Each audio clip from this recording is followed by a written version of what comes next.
All right, good. Welcome back, guys. This is a follow up from the last video that I did, whereby we were having problems. Our JSON file was not updating, or rather, the message being displayed was showing a different amount from the amount inside our JSON file.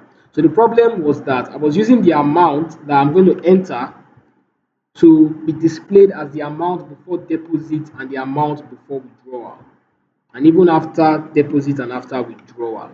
So the right thing I should have done was to have used the name of the dictionary and target while targeting its identification number and amount. So that's what I should have done.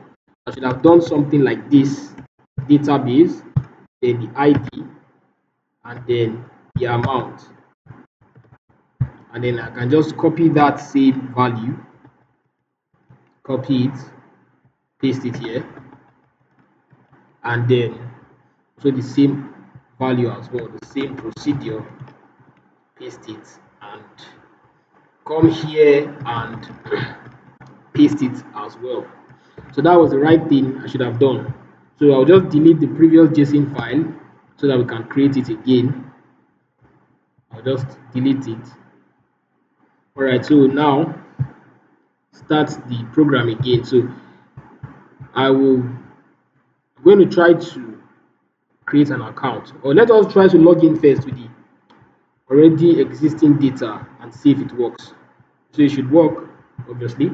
So you click on login, identification number 1, username Alex, password 123 Welcome, Alex. You can perform a deposit, maybe 220,500. Now you can see the amount here, 150,85054. Want to click on enter to show you the amount before we deposited, and then the amount after we have performed the deposit. So you can see that it has increased it by 220,500.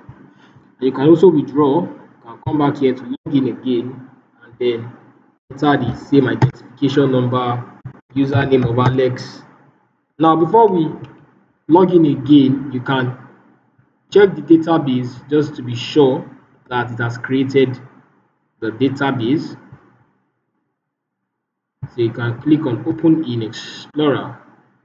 It should display the database file in a couple of minutes. You can see we have it there, database file. So if you check it, it should appear. It has appeared now. You can check the file and you will discover that it has also updated in the database. You can see that 371350. All right, so we can also perform a withdrawal.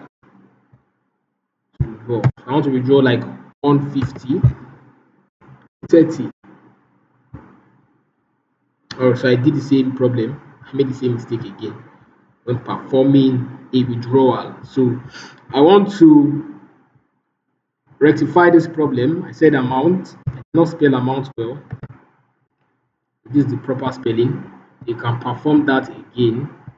Log in, identification number, Alex, um,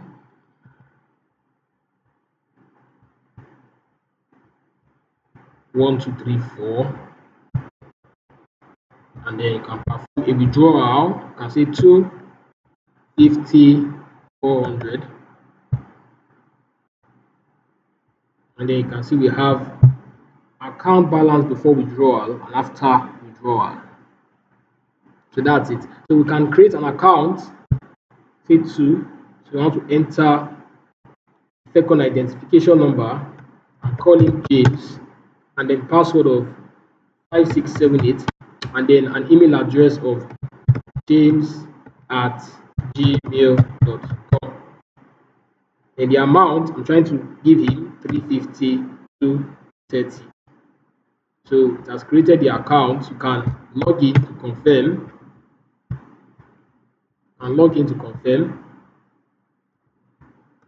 You will see that identification number of 2, username of James, and then password of 5678. and then an option.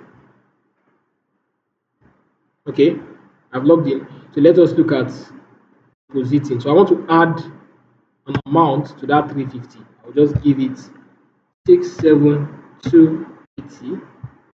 You can see that it shows me the amount before deposit and after deposit. So you can also decide to expand on this program and then create a, a function that allows you to remove an account from the database and also add more accounts. Of course, we know how to add accounts by creating accounts. So you can decide to. I can give you a hint. A hint would be to create a function. After this, you can create it anywhere. It doesn't matter. I just come here and say remove account. Supply the ID, of course, ID, and I think that's it. Just supply the ID of the account you are trying to remove, and then to remove the value for you. Once you supply the ID, it removes both the key and the value. You can come here and say del database square bracket ID is equal to. You can just come here and just say data. Then you can say data.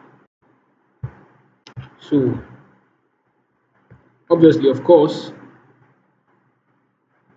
you will want to no, I just leave it like that. So this will just remove that value based on that ID. That's it. You call it in your while loop. So this is just how you can remove an account.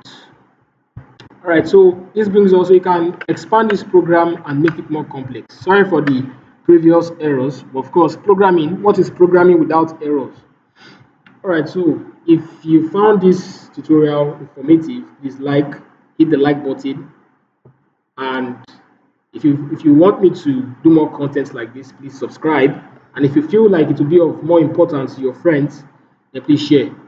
Until next time, goodbye for now.